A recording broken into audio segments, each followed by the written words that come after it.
السلام علیک یا ابا عبداللہ.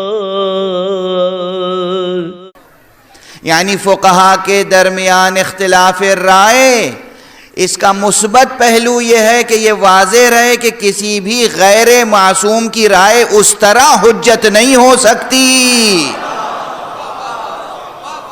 جس طرح سے کسی معصوم کی رائے حجت ہوتی ہے، جس طرح سے کسی معصوم کا قول حجت ہوتا ہے، جس طرح قرآن مجید کی آیت حجت ہوتی ہے. قرآن مجید کی آیت حجت ہے، ارشاد پیغمبر حجت ہے، ارشاد معصومین حجت ہے. اور جب ہم معصومین کہہ رہے ہیں تو اس میں چہاردہ معصومین شامل ہیں، یعنی اس میں بی بی فاطمہ زہرا سلام اللہ علیہا،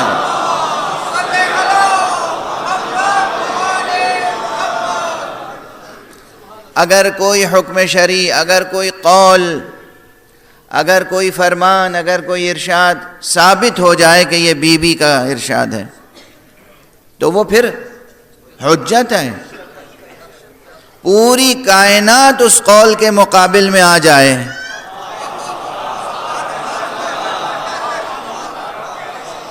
تو ہم کائنات کو ٹھوکر مار دیں گے، مگر بی بی کا قول حجت ہوگا. واضح ہے، بی بی کا قول حجت ہوگا. قرآن حجت ہے، قول خطیب قرآن محمد مصطفیٰ صلی اللہ علیہ وآلہ وسلم حجت ہے، اور اس بی بی کا قول حجت ہے کہ جسے رسول نے کہا کہ یہ میرا جزو ہے. فاطمہ تو بضعۃ منی، فاطمہ میرا ٹکڑا ہے، میرا جز ہے. اس بی بی کا قول حجت ہے، اس بی بی کا قول حجت ہے، اس بی بی کا قول حجت ہے. جس کا قول حجت ہے اس سے دلیل نہیں مانگی جاتی.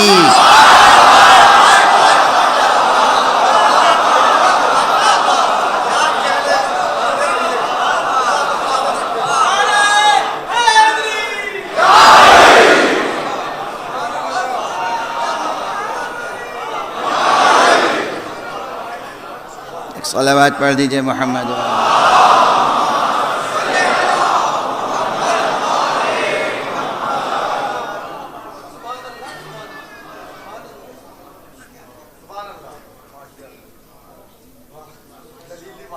ایک فقرے میں مقدمہ حل ہو گیا نا.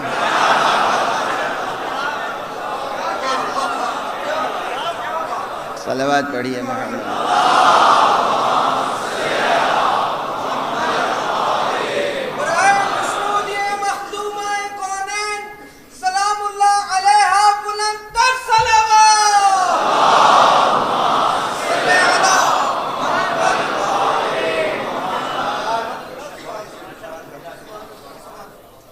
یعنی حضور کچھ فرمائیں، حضور فرمائیں یہ زمین میری ہے، حضور فرمائیں یہ باغ میرا ہے، حضور فرمائیں یہ گھر میرا ہے. کسی امتی میں مجال ہے کہ کہے دلیل؟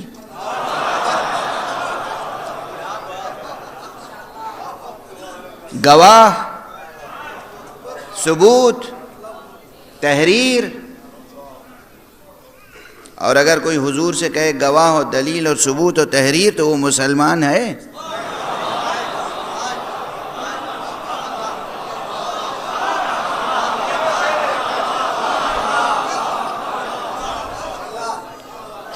حضور سے کوئی کہے کہ سرکار، حضور کہہ رہے ہیں یہ مکان میرا ہے، اور ہم کہیں کہ ذرا دستاویز تو دکھائیے. اس کی نظیر تاریخ میں موجود ہے. فن رجال سے جو واقف ہیں وہ جانتے ہیں کہ ایک صحابی تھے حضور صلی اللہ علیہ وآلہ وسلم،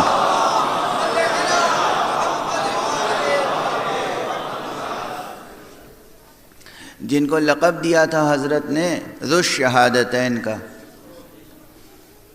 ذو الشہادتین کے معنی ہے کہ یہ دو گواہیوں والے ہیں، یعنی ان کی گواہی دو گواہیوں کے برابر ہے. ان کی گواہی دو گواہیوں کے برابر. اگر یہ کسی کیس میں کسی معاملے میں گواہی دے دیں تو پھر کسی دوسرے گواہ کی ضرورت نہیں ہے. یہ ایک صحابی کا مرتبہ ہے.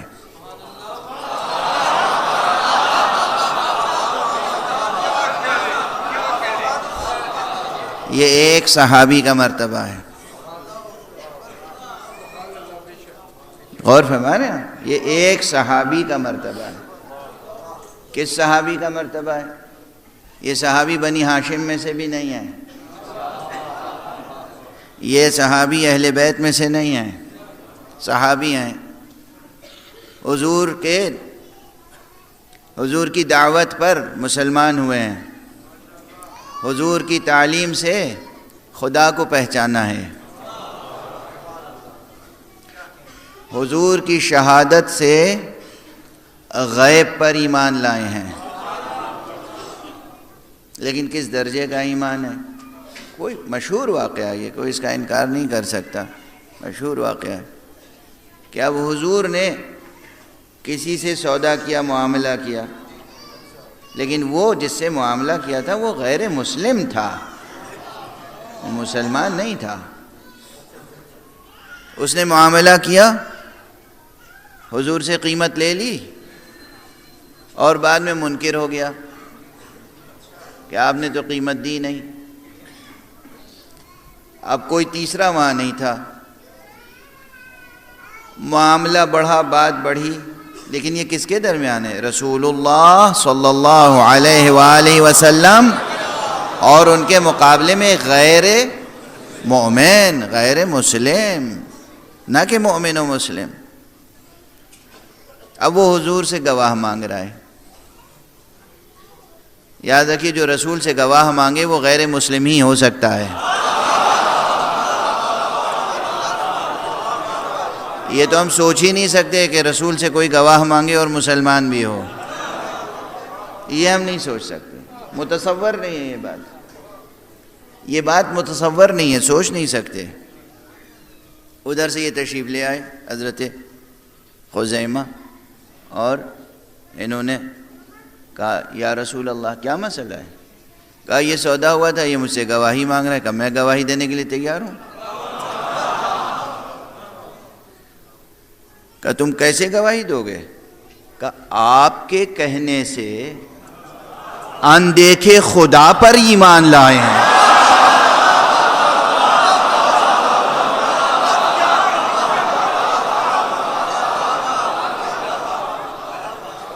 آپ کے ارشاد سے.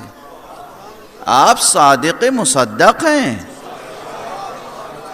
آپ صادق امین ہیں، آپ رسول اللہ ہیں، آپ نبی اللہ ہیں، آپ نور حق ہیں. آپ کے کہنے سے تو ہم غیب پر ایمان لائے ہیں. یہ ممکن کیسے ہے کہ اس معاملے میں ہم تأمل کریں؟ جو آپ کہہ رہے ہیں حجت ہے.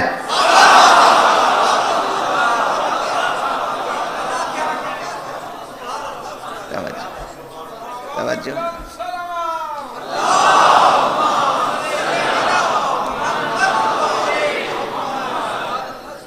جو آپ فرما رہے ہیں وہ حجت ہے. تمام ملت اسلامیہ، تمام فقہا، تمام مسالک کے فقہا، تمام علماء رجال، تمام سیرت نگار اس صحابی کا قصیدہ پڑھتے ہیں، اس کے ایمان کی بلندی کی گواہی دیتے ہیں. کیا بلند ایمان تھا، کیا ایمانی فراست تھی، کیا ایمانی شجاعت تھی، کیا مرتبہ تھا اس صحابی کا. حضور اس قدر خوش ہوئے کہ پھر کہا کہ یہ جس معاملے میں گواہی دے دیں پھر ان سے بھی کوئی دوسرا گواہ طلب نہ کیا جائے. توجہ. ایک معاملے میں، حضور کے ایک معاملے میں کسی نے گواہی دی، سچے دل سے گواہی دی، خلوص سے گواہی دی تو اللہ کے رسول نے اس کو یہ رتبہ بخش دیا، اور قیامت تک تمام مسلمان اس صحابی کی بلندی ایمان کی گواہی دیتے رہیں گے، اور اگر کسی معاملے میں وہ گواہی دے دے تو اس کے مقابلے میں کسی اور گواہ کی ضرورت نہیں ہوگی۔ ایک صحابی کا یہ رتبہ ہے، اور جس کے لیے رسول نے کہا ہو فاطمہ تو بضعۃ منی، فاطمہ میرا جزو ہے، فاطمہ میرا ٹکڑا ہے، فاطمہ میرے وجود کا جزو ہے۔ ایک صحابی کا یہ رتبہ کہ اگر وہ گواہی دے دے تو دوسری گواہی کی ضرورت نہیں ہے، اور فاطمہ زہرا سے طلب کیا جائے کہ گواہی لاؤ، دلیل لاؤ۔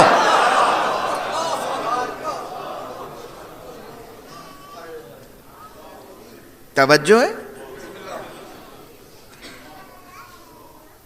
یہی معلوم ہو جاتا ہے کہ کس نے رسول صلی اللہ علیہ وآلہ وسلم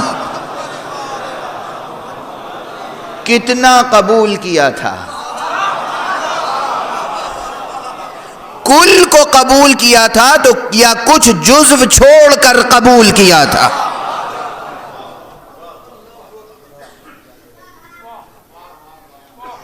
کس قدر واضح ہے، کل رسول کو قبول کیا تھا۔ حضور کو بحیثیت کل قبول کیا تھا، بحیثیت مطلق، یا شرطیں تھیں؟ بعض اجزاء قبول نہیں تھے۔ توجہ فرمانے آپ، تو مثال تھی، یعنی اب ہزاروں صفحے لکھے جائیں، لاکھوں صفحے لکھے جائیں، مگر یہ یاد رکھیے گا کہ کچھ وہ ہستیاں ہیں جن کا قول حجت ہے، جن کا قول حجت ہوتا ہے، خود ان سے دلیل گواہی نہیں مانگی جاتی، اس لیے کہ خود ان کا قول گواہی میں پیش کیا جاتا ہے۔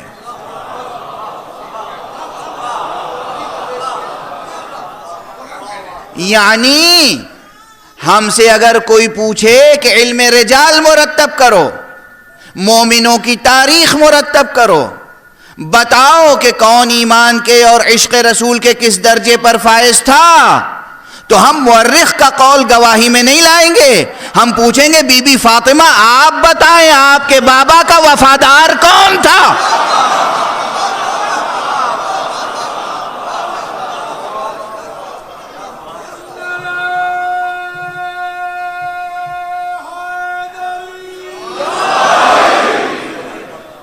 ان کا قول حجت ہے، نہ کہ ان کے حق میں کسی اور کا قول۔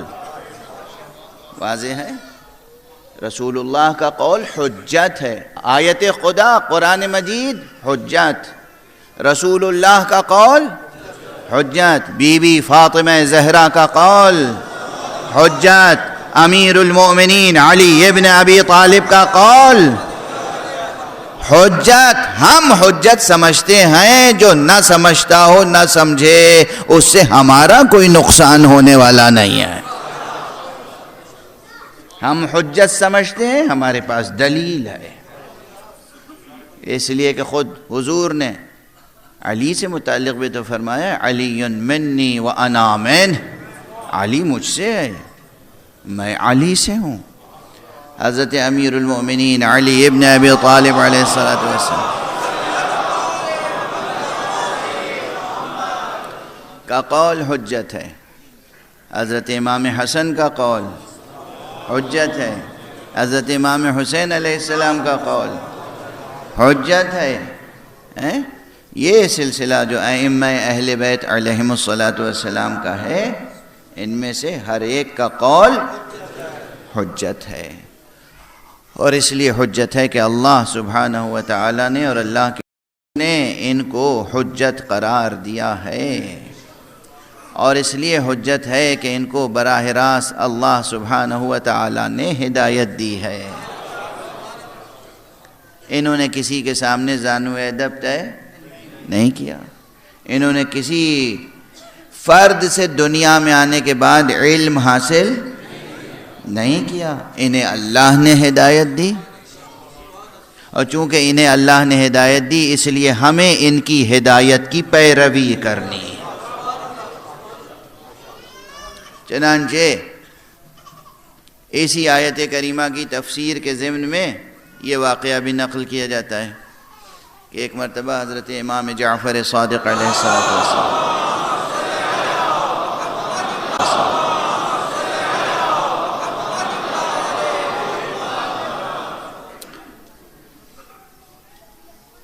ایام حج میں مکہ مکرمہ میں تشریف فرما تھے۔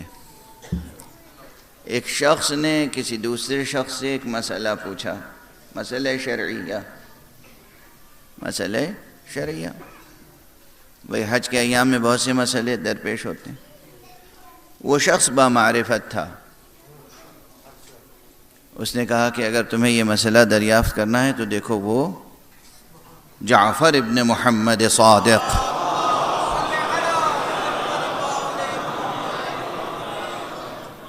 ان سے جا کے پوچھو۔ اور اس نے ایک فقرہ کہا کہ یہ وہ ہیں جنہوں نے اپنے نفس کو ہدایت ناس کے لیے منسوب کیا ہے، جنہوں نے ہدایت خلق کے لیے اپنی ذات کو پیش کیا۔